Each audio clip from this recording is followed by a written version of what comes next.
The next thing that is going to happen is that we're going to have a talk show to go into this austerity measures a bit more. I will just give the floor over to our lovely hosts, Leonie and Julia. And now we start with our talk show. So welcome everybody to this talk show on austerity and on the ways of how unions all over Europe have been fighting the consequences of the current crisis. And so we've already started today with our speed dating, where we've talked about how the crisis has affected every one of us on a very personal level. And now we want to move on and actually widen the discussion and move on to a more political and also European level. And this is why we have invited a number of guests to talk with us about their experiences in fighting the crisis. And I pass on to Leonie. Before we start, we would like to introduce us to you. My name is Leonie Thuini. I represent Germany. I'm working for the labor union Verdi. And this is my colleague, Julia Marx. She's coming from Austria. She's working for the GPA DJP. And I'd also like to introduce our lovely panelists to you who'll spoil us, hopefully, with really nice answers. So we have Lee Fishwick, Lisa Carlson, Philip Jennings, Sofia Conta, and Salvatore Mara.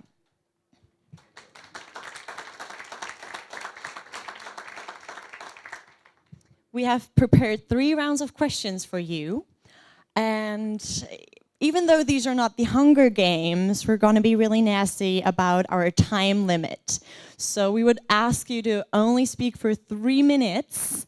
You can see the time over at the screen there. And if you're speaking over 3 minutes, that's what you're going to hear. Or something else, maybe. So better don't do it. So we would like to start with round number 1 here. And I would like to ask you to introduce yourself and answer a question for me. And the question, I'd like to start with Lee. The question is, what's the biggest problem that affects young people in your working sector? Hey, I'm Lee Fishwick.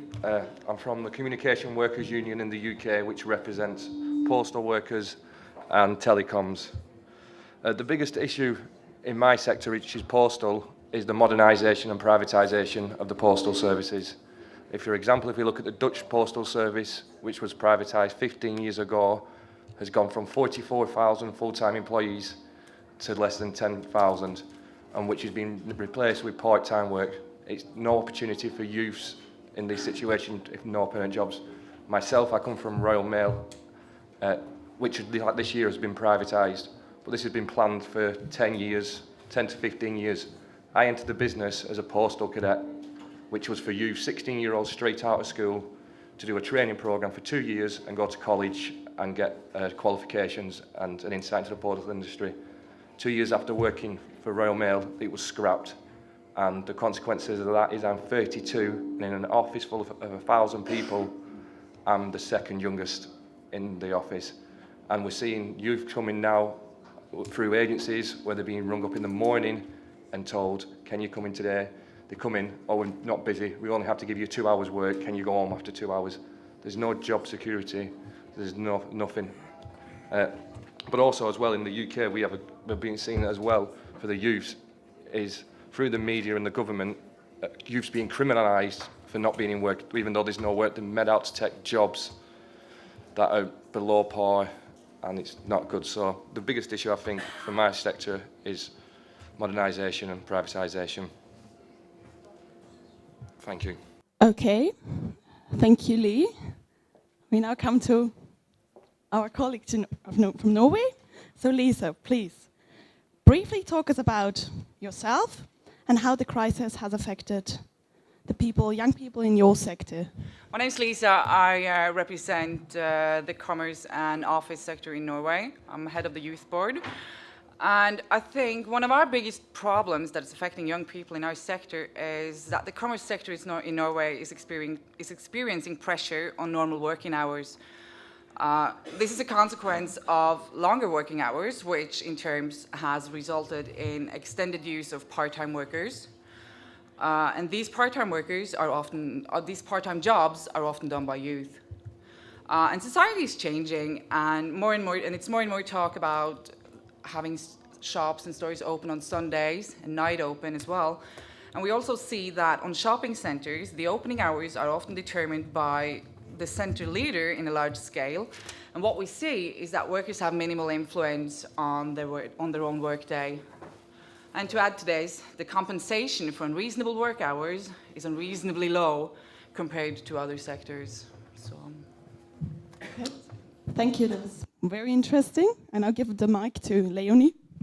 So, Philip, a few words about yourself and tell us what's the biggest problem. Well, good morning, everybody, and thank you for the invitation. I am the elder here on the panel. Given my advancing years, I should get at least 6 minutes in terms of introducing myself, because I've been around. I've been around twice as long as most of you. It's beauty for age this Thank time. you. Yeah, thank you very much. So, yeah, I agree to that too. Wholeheartedly. My name is Philip. I am the General Secretary of Uni Global Union. I was born in Cardiff in Wales in 1953.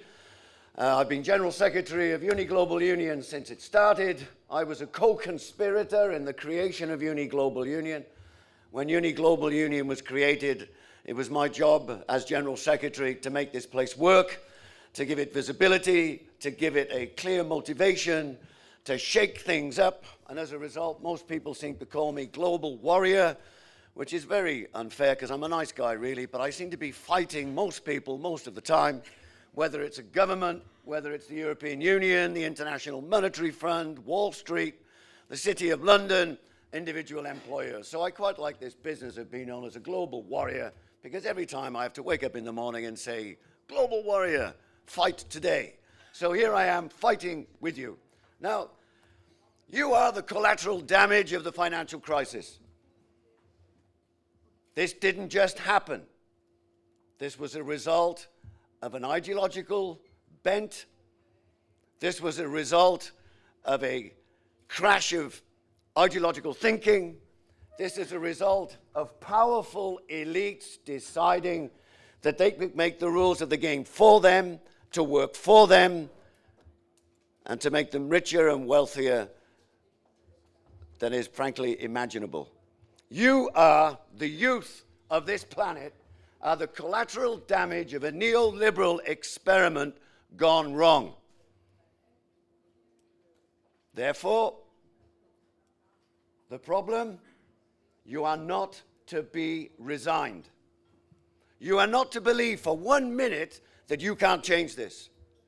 You are not to believe that we on the union side and you as youth don't have the answers. You do. Therefore, for the French speakers in the room, look once again at Stefan Hessel when he said, indignez-vous. This is a time to take a stand, to have your voice heard. And as those politicians fade away, you've got 30 years to change this world in front of you. Therefore, the biggest problem is the power shift, an experiment that's gone wrong. You have been the collateral damage, but you're not to be resigned. You have to fight, you have to take a stand, and you have to take that trade union movement with you. Thank you. Thank you very much, Philip.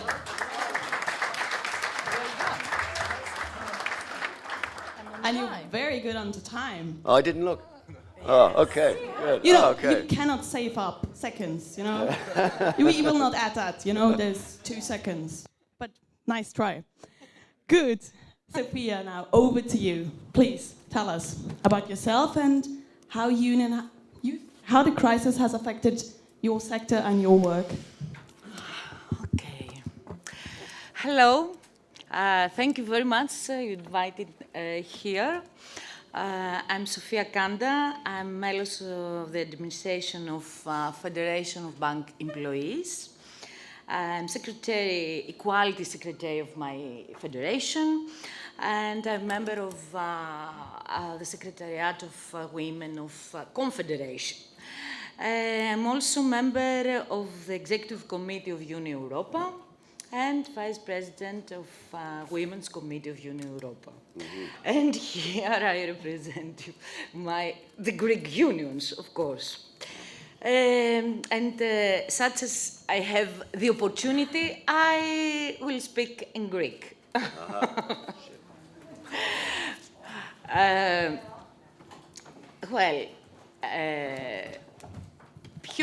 Ποιες είναι οι μεγαλύτερες επιπτώσεις στους νέους ανθρώπους στο τομέα μου και γενικά στην Ελλάδα. Θεωρώ ότι οι χαμηλές αμοιβές, όχι μόνο στον κλάδο των τραπεζών, αλλά σε όλο τον ιδιωτικό τομέα, είναι το νούμερο 1 πρόβλημα των νέων ανθρώπων σήμερα στην Ελλάδα, των νέων εργαζομένων. Γιατί δημιουργεί τεράστιο πρόβλημα επιβίωσης στους νέους ανθρώπους, κυρίως στα νέα ζευγάρια, και βέβαια αναγκάζει τους νέους εργαζόμενους να ζουν με τις οικογένειές τους και να μην μπορούν να ανοίξουν τα φτερά τους, να έχουν το δικό τους δρόμο. Να σας θυμίσω πως στον ιδιωτικό τομέα στην Ελλάδα υπάρχει διάκριση στους μισθούς σε βάρος των εργαζομένων, των νέων εργαζομένων, των νέων προσλαμβανόμενων. Είναι χαμηλότερες οι αμοιβές τους από τους υπόλοιπους εργαζόμενους. Στο δικό μου κλάδο δεν ισχύει αυτό, γιατί υπογράψαμε συλλογική σύμβαση εργασίας και έτσι το έχουμε αποφύγει. Το δεύτερο που θα μπορούσα να πω είναι ότι είναι η συνεχής επιδείνωση των εργασιακών συνθήκων και η καταπάτηση των ωρών εργασίας, των εργασιακών δικαιωμάτων και όλων των εργασιακών σχέσεων που επικρατούν στην Ελλάδα. Ευχαριστώ πολύ. Thank you very much, Sophia. Salvatore.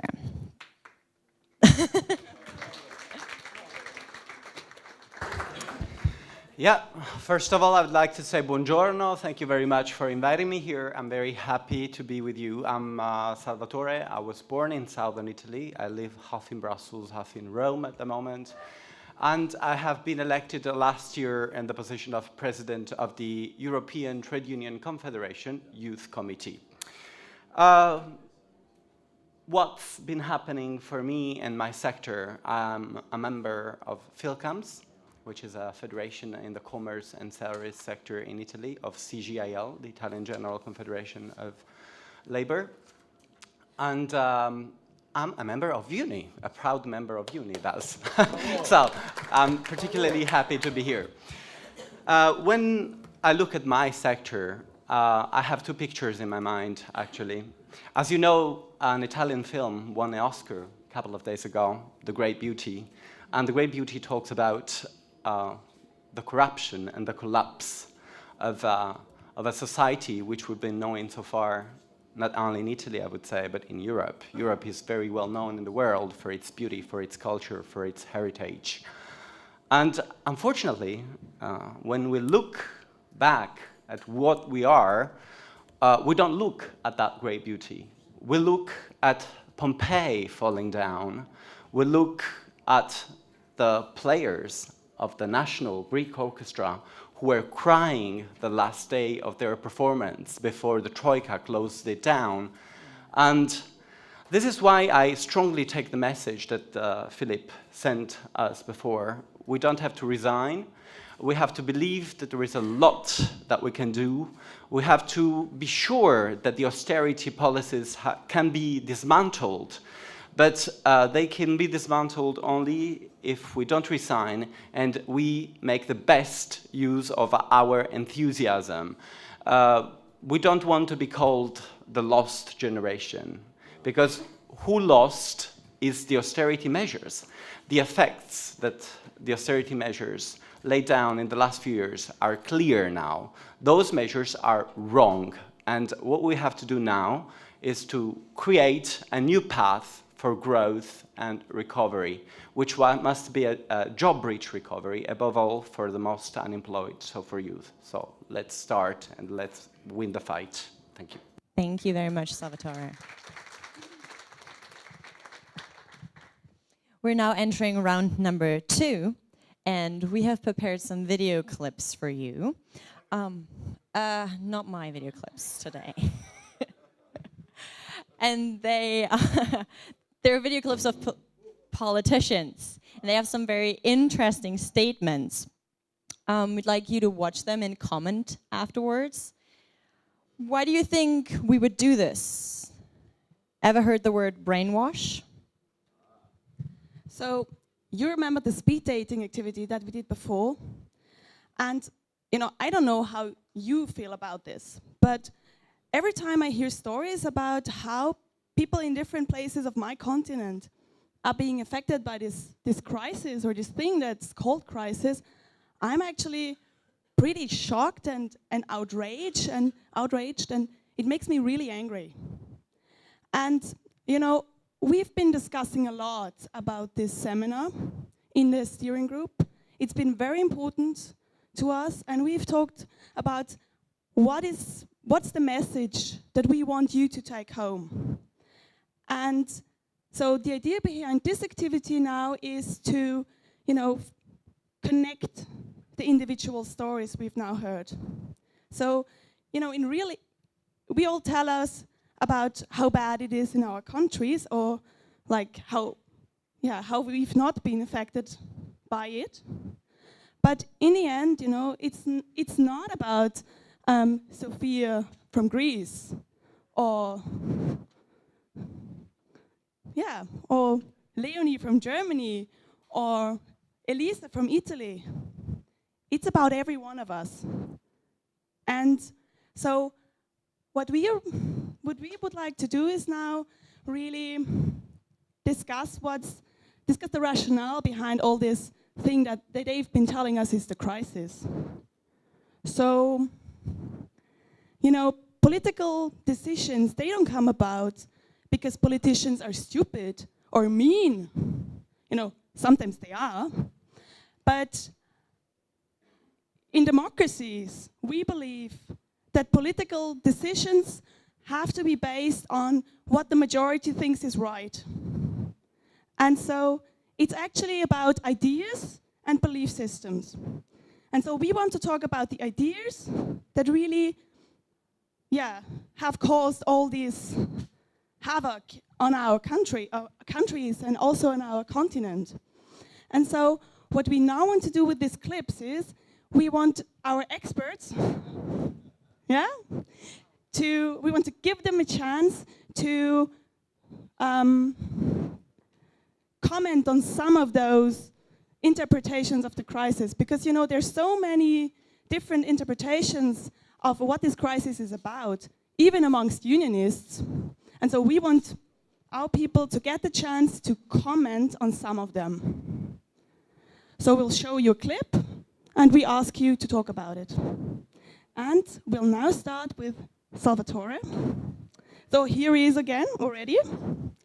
You will get a clip from Manuel Barroso. We all know he's head of the European Commission. And in this clip, he talks about what he thinks is the way out of the crisis. So please watch the clip and then tell us what you think about it. They have no alternative, except disorderly default, that I think is not an alternative, than to pursue courageous fiscal consolidation measures, structural reforms for competitiveness, and of course, mostly also benefiting from European solidarity, some targeted investment, but investment that can bring growth.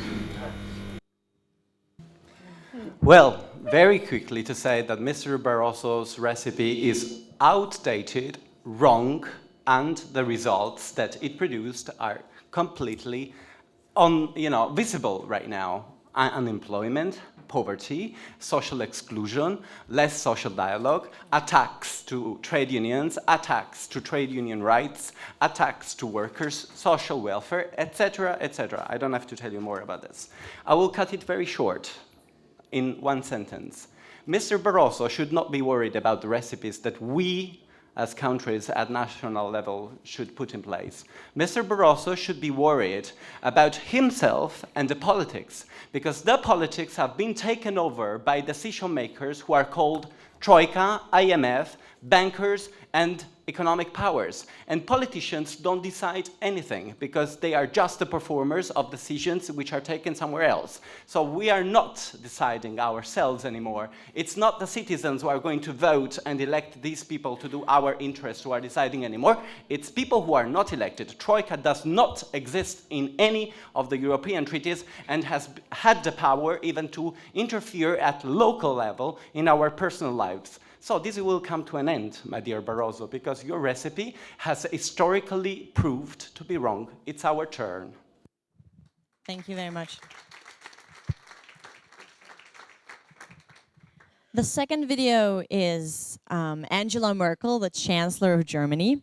And in this video, she's going to speak about her opinion on what she thinks she as a chancellor and Germany as a country has to do to fight the crisis, especially in Greece. And this one is for Sophia. 2009 noch eine Neuverschuldung angenommen von über 80 Milliarden Euro. Wir kommen jetzt 2015 zu einem Punkt, wo wir sagen, wir können beginnen, Schulden zurückzuzahlen. Keiner weiß genau, wie sich die Dinge in Griechenland entwickeln und ich als Bundeskanzlerin habe die Aufgabe, dafür Sorge zu tragen, dass der Reformdruck auf Griechenland nicht nachlässt. Dankeschön. Okay, Frau Merkel. Enough is enough. Okay. No, I'm okay. Καταρχάς, η Ευρωπαϊκή Ένωση στήριξε την Ελλάδα στηρίζοντας την ίδια της την ύπαρξη, την ίδια της την υπόσταση. Η χρεοκοπία μιας χώρας ή και περισσότερων χωρών θα τίναζε όλη την Ευρωζώνη στον αέρα. Η αδυναμία αντιμετώπισης της κρίσης αποκάλυψε τις βασικές αδυναμίες στην αρχιτεκτονική της Ευρωπαϊκής Ένωσης και αποσταθεροποίησε όλη τη διαδικασία για την ευρωπαϊκή ολοκλήρωση. Η ευρωπαϊκή ολοκλήρωση δεν μπορεί να στηρίζεται ούτε στον ανταγωνισμό, ούτε στην απορρίθμιση, ούτε στη χρηματοοικονομική απελευθέρωση. Πρώτο σχόλιο. Δεύτερο σχόλιο. Ακόμα κι αν τα όποια αποτελέσματα στην Ελλάδα που στηρίζονται σε τεράστιες θυσίες του ελληνικού λαού είναι μικρά, κατά τη γνώμη της κυρίας Μέρκελ, δεν θα πρέπει να αντιμετωπίζονται με μιζέρια και θεωρώ ότι από την Τρόικα αντιμετωπίζονται και με μεγάλη δόση πολιτικής σκοπιμότητας. Και τρίτο σχόλιο, η περίφημη μεταρρυθμιστική ατζέντα. Οι περίφημες διαρθρωτικές αλλαγές που επιβλήθηκαν από την Τρόικα στην Ελλάδα, στη δική μας περίπτωση, όχι μόνο έκαναν λάθος διάγνωση για το πού οφείλεται η κρίση και πώς αντιμετωπίζεται, αλλά με τις ιδεολογικές αιμονές τους στις σκληρές νεοφιλελεύθερες πολιτικές και στη θεραπεία σοκ, δημιούργησαν έναν φαύλο κύκλο της ύφεσης, φτώχειας και ανεργίας. Και έτσι, αντί να λύσουν το πρόβλημα, αντί να καταστήσουν το χρέος βιώσιμο, αποδόμησαν όλα τα θεμελιώδη δικαιώματα των εργαζομένων, αποδόμησαν όλους τους θεσμούς, προκαλώντας ένα τεράστιο ανθρώπινο και κοινωνικό κόστος. Και να μην ξεχνάμε ότι η κυρία Μέρκελ έχει μια μεγάλη ιστορική ευθύνη για την είσοδο του Διεθνούς Νομισματικού Ταμείου στην Ευρώπη και στην Ευρωζώνη. Και θέλω να πω τέλος, επειδή η κυρία Μέρκελ έχει σχολιάσει πολλές φορές το αν έπρεπε ή όχι να μπει η Ελλάδα στην Ευρωζώνη, ότι με τα ίδια κριτήρια που μπήκαν όλες οι χώρες, χωρίς καμία απολύτως εξαίρεση, μπήκε και η Ελλάδα. Εάν δεν πιστεύει εμένα, ας πιστέψει τον προκάτοχό της, τον κύριο Σρέντερ. Ευχαριστώ πολύ. Good, thank you. Thank you, Sophia. Okay. So, Philip, you've already said that you're like the old person here today. But we also cherish your expertise because of your experience. And this is why we decided to give you an extra tricky one. Yeah, we believe you can do that. And so this is, you already see him, this is Mario Draghi. He's the head of the European Central Bank. And in this clip, he gives us his evaluation of the things that happened in 2012. And so what we want you to do is now to tell us what, according to your opinion, really happened in 2012. So, yeah, let's start the clip. The point on which we should focus our attention is that 2012 has been a year of very significant progress by the euro area governments in progressing with their reforms. But we saw progress that should be finalized by the year-end summit on the creation of a single supervisory mechanism, namely one supervisor for the euro area. We saw progress on the fiscal plan, on creating a fiscal union with the fiscal compact, that is to say, stronger rules that would bind together the fiscal policy decisions of the countries that are members of the euro area. We will probably see progress on the economic union front with the approval of contracts for structural reform. Okay, well, he's known in the financial circles as Super Mario, because he is the guy with his friends in Wall Street that basically saved the a series of financial institutions from collapse. Super Mario is one of the most powerful men in the world, and you'd be interested to learn that he learned the tricks of the trade, not just in the Italian financial system, but he was also a senior member of the board of Goldman Sachs. This is a Goldman Sachs man talking like a Goldman Sachs man. When I looked at him, I thought he was looking somewhat drugged. And I'm not quite sure what kind of LSD they're serving up in financial circles these days, but he's obviously been taking significant doses of it, because what he has is a vision of reality that is not shared by the rest of us. There is no significant progress in dealing with the financial aftermath and social aftermath of the financial crisis which was unleashed on us in 2007 and 2008.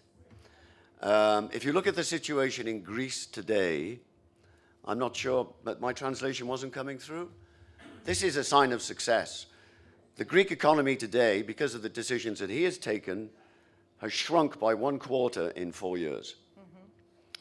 The unemployment situation overall in this country now is 30% and more than approaching 60% for young people. 56% of the pensioners in this country are starving. Starving. They call it food insecurity. I call it starvation. We have more than 1 million pensioners in this country because of decisions taken by this guy, which means they have to live on less than 100 euros a week. And what you are hearing from Merkel, from Barroso, and from him is this kind of this thinking that there is no alternative. And there is an alternative, which I hope we'll get a chance to talk about as my clock runs down. We are no closer to sorting out bankers' bonuses, which he promised to do. We are no closer in having a coherent supervisory mechanism in place. That conversation is still taking place.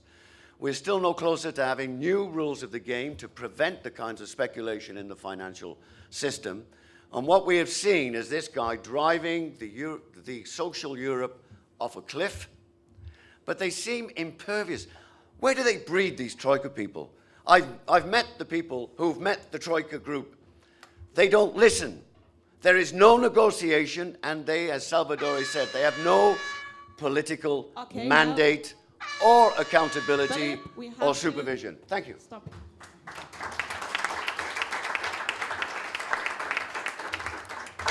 So thank you. That was pretty comprehensive in just, 3 minutes? Wow.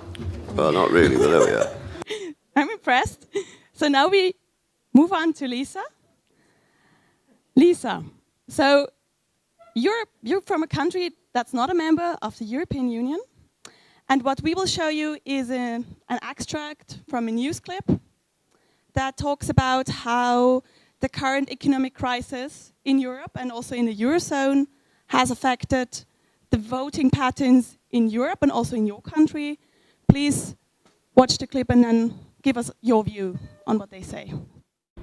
Norway is set for a change at the helm. It's after a general election saw the country's current government lose to a coalition of parties formed by the Conservatives and their right-wing allies. Conservative leader Erna Solberg, who's eyeing the premier's seat, has hailed the triumph of the right as historic.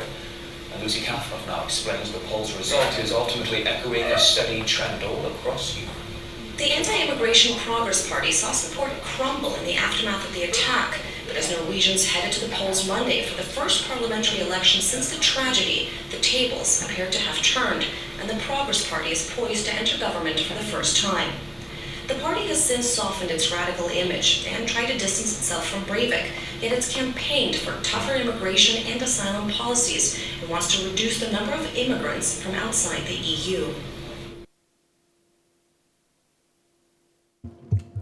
Yeah, let me tell you a little bit about what happened in Norway. Due to a Labour Party unable to produce catchy policies, the Conservative Party and the Liberal Party produced an alternative, something new that was what the population wanted. And I believe the election was not as much about actual policies as it was about the people wanting some new faces in government. Still, there are several differences between the former red-green social democratic government and the incumbent government, but Norwegian policy is consensus-based, which means a change in political leadership doesn't necessarily constitute major changes for anyone's lives, except for PMs and cabinet, of course. So obviously we see changes, but we cope. Thank you, Lisa.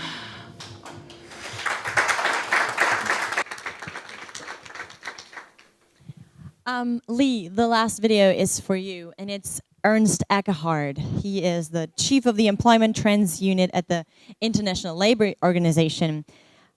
And he's talking about what he thinks the future is going to be like, and he's drawing a very, I would say, very negative image of it. So I'd like you to tell us what you think about this. Yeah, I know we have insisted several times in the past that what we can expect from this high and persistent unemployment is that, first of all, some of the young people are dropping out of the labor force completely, and the others will actually have to accept much lower wages, much worse career paths, and this can last up to 10 or 15 years after they have actually joined a job in the near future. I think this is just craziness. I think when we were all at school, we was told to go into education, go to university, spend thousands of euros to get a degree, and you'll have a job. Now we're being told to leave university and go and work for 10 to 15 years in low-paid work and precarious work. How can people plan to have families, to move things on? It's crazy. But I also think as well, we need to rethink the education system. I think the education system is out of date. It services for careers that no longer exist within Europe, and we need to start looking forward to change the education system for the new market. So that's it. How do you think the education system should be changed? Like into what? It needs to be more technology-based. We need to be getting people more writing computer programs and things to a much more greater understanding. If we look at the last 10 years, the way technology's gone, with the way broadband's changed the world, it's put us all a lot more closer. And you look now, it's all a lot of things are more technology-based than the manual labour, especially in Europe. Thank you, Lee.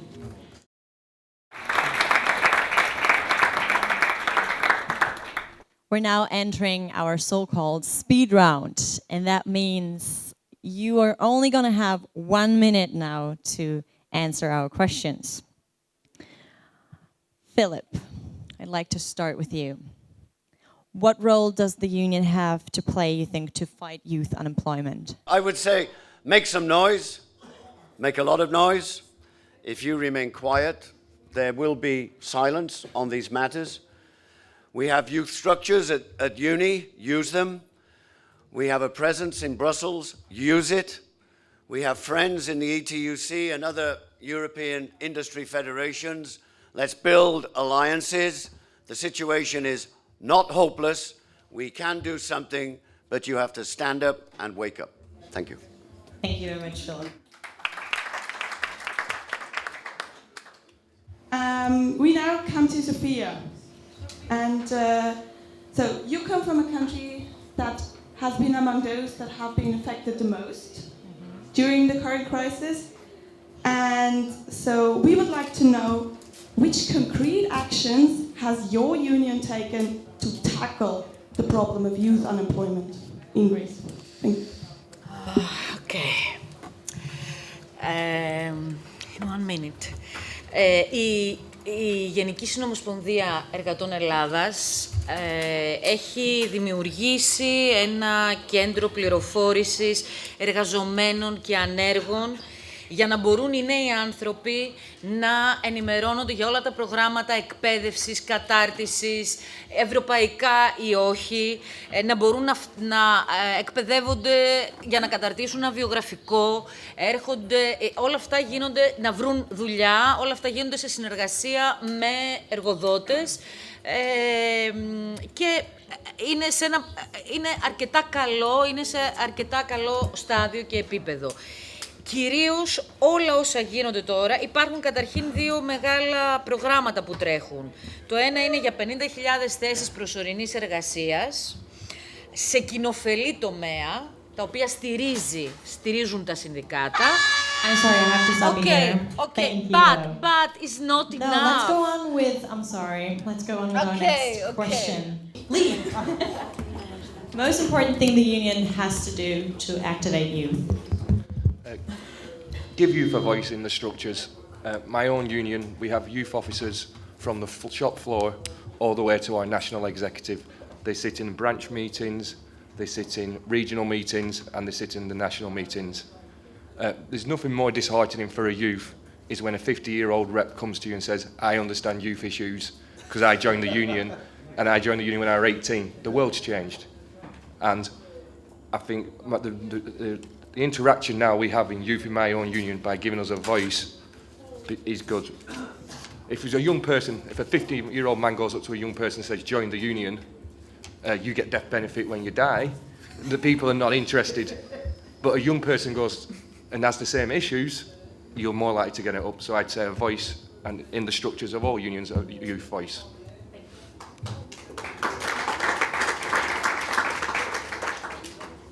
Okay, Salvatore. I like very much the slogan that says, no law can change us, we have to change us. Because it says... I haven't said the question yet. I was figuring out, you know. Okay, so, but you see how motivated they are? They just want to talk with us about the issue. Isn't that cool? I mean, hey, we can give them applause. Applause. So, good, please. Do you give us your opinion? Does austerity stimulate youth in unions? So do they participate more now? It's because I already... It's actually because they sent me the questions before, so I was, you know, already... You were not allowed to tell, you know? We won't do it again. This is to show Be that sure of that. the showbiz is fake, and this is the demonstration. We aren't, so I don't know about you. So I was saying that we have to be the drivers for change, starting from ourselves.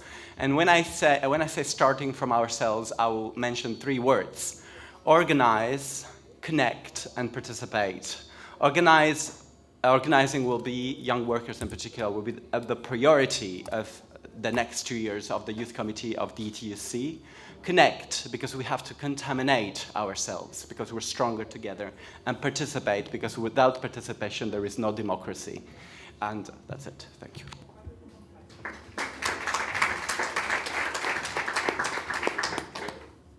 Lisa, how has the crisis affected, you'd say, voting patterns in your country?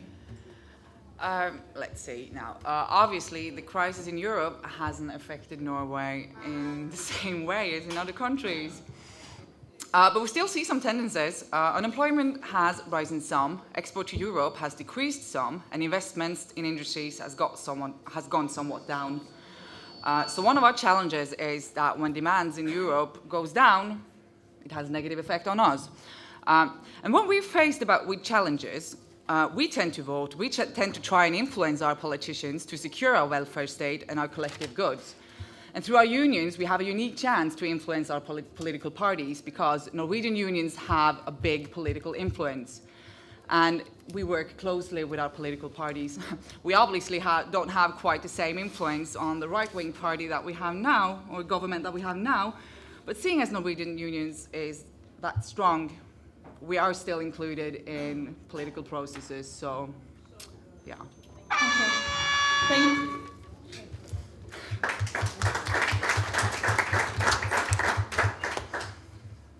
So we would like now to close our discussion, and we would like to do that by asking every one of our panelists to complete a sentence. And the sentence goes, to give youth a chance in Europe, we have to Organise.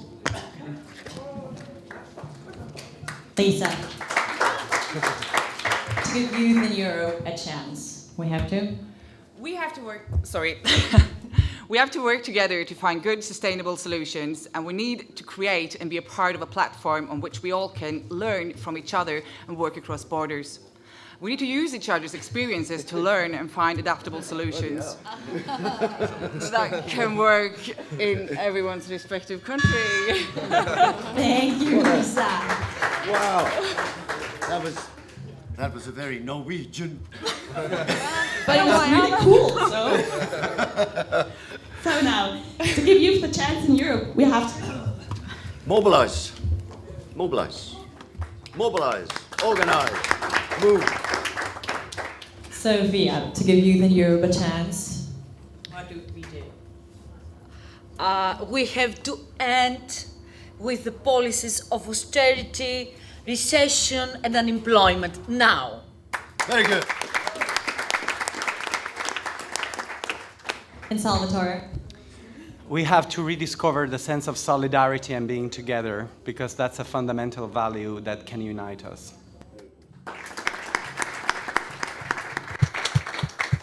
As we approach the end of our talk show, I would like to give a warm thank you to our panelists who came to answer our questions. And I think they deserve an applause for this.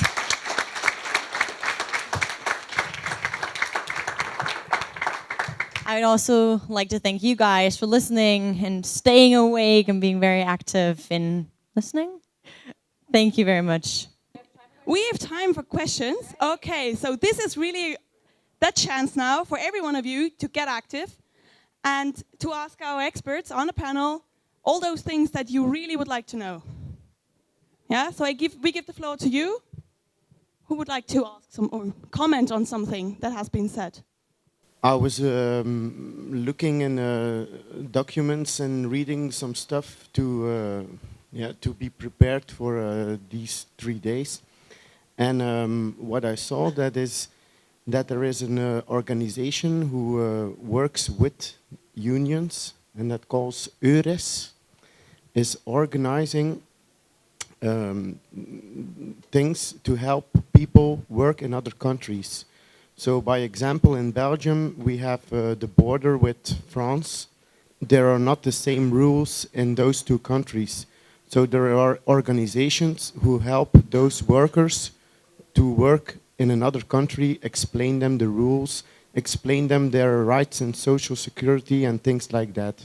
What I have seen in Belgium that public services who help people to get a job are now organizing things to go with bosses to other countries, by example Portugal, by example Greece, to get their people with a degree of informatics, ICT, and to get those people and make them come to Belgium because we have jobs for them.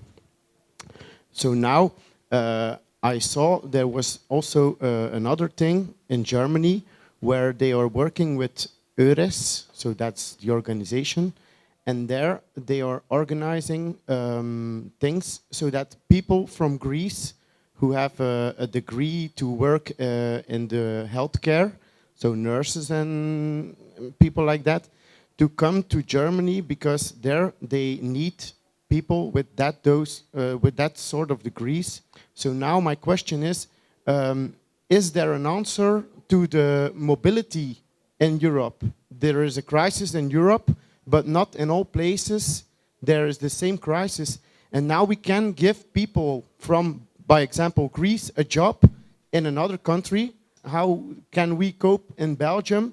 How can we think, young people, do we have to give them a job and bring them to us, or let them there, but there's no work there? So it's a very complex situation. I would like to hear your thoughts about that. I think migration should be an option. Like you said, I think if people, the good thing is Europe is it's borderless. We should all be able to move freely. I think it should be an option and not a mandate. I think people, we don't want to see a brain drain on places like Portugal, Greece, and them all going to other countries. So I think, like I said, it should be mandatory. Optional, not mandatory. I think the free movement of labour is at the centre of the whole concept of the European Union. Unfortunately, what we have seen on our side in looking at having a helicopter view of how this has worked in practice, that in a number of cases this has been used as a tool to deregulate the labour market. In a number of cases, we've had instances in the Nordic area in particular, where the terms and conditions of employment offered have nothing to do with the collective bargaining agreement. So it has been seen as an exploitation and a deregulation. Secondly, the agency's EURES, I think, is an institution with professional people and skills, but around this, there's a whole group of businesses which are really in body shopping and body trafficking and human trafficking. So we have a difficulty of the abuse of people. And I have to say that the governments, certainly in those countries where the Troika policies have been applied, are trying to, the idea is also to encourage people to leave the country. I mean, and in the case of Ireland in particular, I've done a lot of work in Ireland with the trade union movement. I think we have someone here from the Communication Workers Union. Between, I think, more than 80 and over 100,000 young people have actually left Ireland to follow the Irish diaspora outside of the European Union and within it. So I think the free movement of labour is important. Secondly, the kind of labour that you're talking about has been brought about by significant investment by the people of those countries concerned. So they invest in the apprenticeship schemes, they invest in the universities, they invest in developing the know-how and the knowledge, and all of a sudden this is scooped away and lost on the nation. And there's no question that this will handicap the abilities of those countries to recover economically, because they won't have the skills and the manpower available to them. So there should be, I'm not sure if they've been thinking about this, but there should be some form of compensation that could be made to ensure that the basic infrastructure that is being built can be used for future generations. And at the end of the day, though, what it does speak to is the need for alternative economic thinking. And I'm glad to see that at last the ETUC has now got a kind of unified position about what that alternative looks like and how that can help these economies that have been ravaged by the Troika turn the economic corner. But it's one of the great things that we have in Europe is this free movement of labour. What we don't have is the guarantee of the fair treatment of those people when they are shopped around. And the other thing is I'd like also the youth of Europe to take a stand on is how the right-wing parties, which are only briefly referred to here, that all of a sudden demonize the working class and demonize ethnic minorities, demonize migrant workers. We have a case in Switzerland of this happening. And these right-wing, nationalist, xenophobic parties only have one song to their political manifesto, and that is developing a sense of fear, a sense of this person is a threat to you, this person is going to take your job, this person doesn't understand our culture, and then all of a sudden we begin to see a cycle of return to a kind of Europe that generations fought to change. So Thank you, Philip. I'd like to open up the floor for another question, because we have only a minute yes, time. but I like to add. Yes, yes. Keep it short, very, but very, go. Very short. Συμφωνώ απόλυτα με αυτά που είπε ο Φίλιπ. Θέλω να προσθέσω, ειδικά για την Ελλάδα, ότι είναι ένα από τα μεγαλύτερα προβλήματα στην περίοδο της κρίσης η μετανάστευση των νέων ανθρώπων, των νέων επιστημόνων σε όλο τον κόσμο για να μπορέσουν να βρουν μια αξιοπρεπή δουλειά, να μπορέσουν να επιβιώσουν. Δεν θεωρούμε ότι είναι αυτή η λύση. Για καμία χώρα από τις υπερχρεωμένες χώρες του Νότου, ούτε για εμάς, ούτε για την Πορτογαλία, ούτε για την Ιρλανδία, ούτε για καμία χώρα. Θα πρέπει αυτές οι χώρες, θα πρέπει να ληφθούν γενναίες αποφάσεις από την Ευρωπαϊκή Ένωση και θα πρέπει να δοθεί γενναία χρηματοδότηση σε επενδυτικά προγράμματα, ώστε να δημιουργηθούν νέες θέσεις εργασίας, ειδικά για τους νέους ανθρώπους. Να μπορούν να μείνουν στη χώρα τους και έτσι να μπορεί και η χώρα τους να εκμεταλλευτεί τα προσόντα, τις επιστημονικές τους γνώσεις, να μπορέσει να πάει μπροστά. Ευχαριστώ. Thank you, Sophia. Can I say something?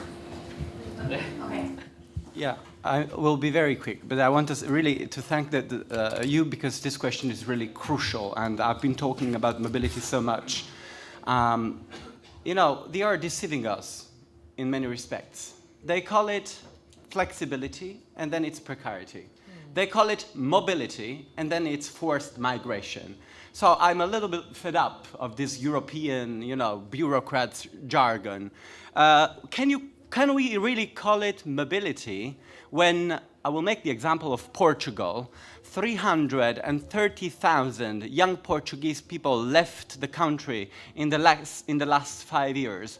It's like if it happened in Germany, 1,600,000 people left the country. So I think we really have to dismantle this you know, nice discourse of mobility. Mobility is when we are the Erasmus generation, we're called, so we know what we're talking about. It's when we decide freely to go somewhere else, to learn something else, because diversity is one of the beauties of the European Union. But it's freedom of decision. I have to be free to create my own choice to my own family, my own surroundings, my own culture in another place. I don't have to be forced to leave Athens because I cannot find a job here and go and be exploited in Germany like it happened with some Spanish workers. I know, I'm sure you read about this in the papers, and what happened to those workers being paid €6 per hour for 12 hours and then closed down in awful dorms outside of the city, transported with minibuses back and forth. I don't think this is mobility. I think this is forced migration, and I think we should make the case with the European Commission. When they engage in promoting mobility, then please engage in promoting equal opportunity and same rights when we move from one country to another. Because it's unbelievable that we have an unpaid internship here, and then we go to another country and internships are paid. If it's about mobility, then it's also about mobility of rights.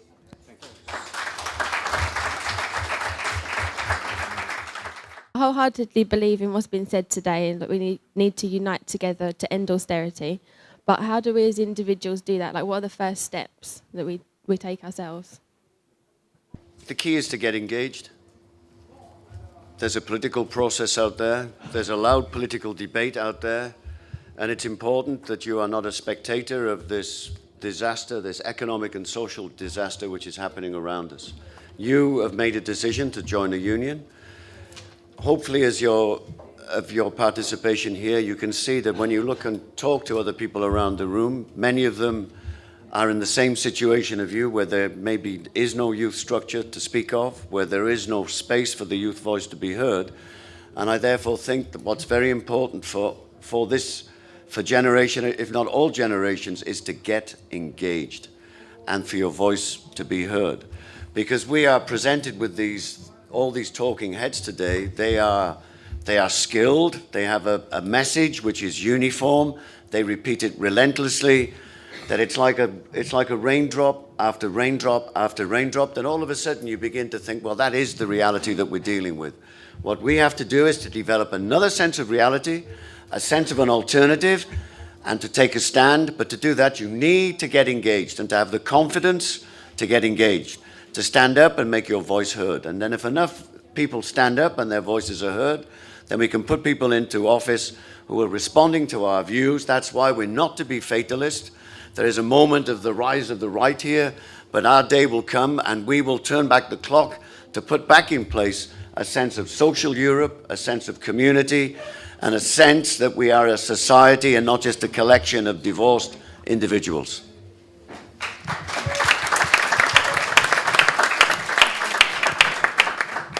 Yes, hello. I have a question for Philip.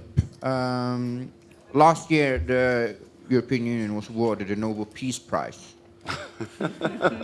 I may know the answer to that, but do you have any thoughts on that? I think, look, my mother is now 80. And my mother was in Cardiff, in a cinema, when she was, 10 or 11 years old, I think. And she was in a cinema in the afternoon. She didn't tell her family that she was there, and it was during the Blitz. And during the Blitz, a bomb came through the cinema roof and landed on the chair behind her. And clearly, it didn't explode. Otherwise, humanity would have taken another turn as far as I'm concerned. So, and then when you talk to the aunties and the uncles, you know, we have people who went to war. I've got some medals from the First World War. My great-great-grandfather died in the fields of France in the last days of the Great War. It is now the centenary of the Great War this year. So I think this idea about peace has been lost in the whole process of the European Union. And therefore, from a century of war, then we can now look to Europe, which has had its conflicts and tensions, and think about the time when I started this international union work. It was in the midst of the Cold War. When I started, the Berlin Wall was still there. And therefore, for the European Union, the idea of the European Union is to have peaceful coexistence, integrated economies, progressive economic thinking.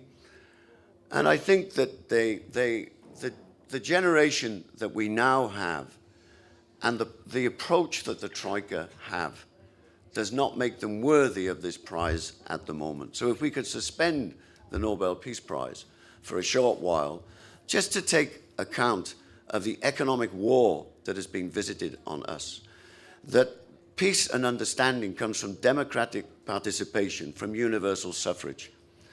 When a group like the Troika comes into place, it's like martial law. It's the rule of the generals. There is no dialogue with this group. There is no accountability of this group. And therefore, you begin to see the fault lines developing in peaceful coexistence. Today, we have a visit in this country of the President of Germany. And I'm looking forward to seeing the TV and the radio headlines about the state of security that is surrounding the visit, given the evolution of the crisis. This crisis is causing divisions in Europe. And it's clear within Europe at the moment, we have those parts of Europe that have done relatively well and have been stable because of the models which they have in place. But there are other parts of the Europe, for those 300,000 Portuguese people, for the equal number of Spanish, for the 300,000 people who've left Ireland, we have what I call the Troika diaspora. What sense will they have that this Europe cares for them? What sense will they have when they look to their mothers and their fathers and their grandparents and they can't feed themselves? This is not a peace process that we're seeing. It's a process of division and of exploitation. And that's why I say to all of you that we're not to be resigned, that you have a responsibility to speak up within your union and within your political parties that Europe has taken the wrong direction and it threatens peace. And I think someone up there in Norway on the Norwegian Peace Prize panel had something of a good sense of humor when they gave this prize at this particular time, because the threats to peace are real. Exploitation of migrant workers, the rise of the xenophobic right, the gangs masquerading as political parties, exploiting people who don't have this, who of color, of different religion, of different sexual orientation. This crisis requires great leadership, progressive leadership, and a sense of community, a sense of togetherness, that I'm not just a Norwegian facing this crisis, but in fact I am a European. And what's happening in this country, you would not tolerate for 1 minute in your own. Thank you. Thank you very much, Philip. Okay, so we've got just enough time for a final statement, and I think it's in our all interest that it's Lee, our president, who has the last word, as he's our president. So, Lee, the floor is yours. Yeah, I think the overall thing is what we have to do as youth is unite. If you look at business has gone global. We need to start going global. We're here now, but the way we can communicate now, we don't have to leave this meeting and not be in contact and work together. If you look there, we've got social medias now that can mean we can work together all the time. What's going wrong in one country now, other countries can get behind and back. People don't have to be left on their own. So I'd say we need to unite. Thank you.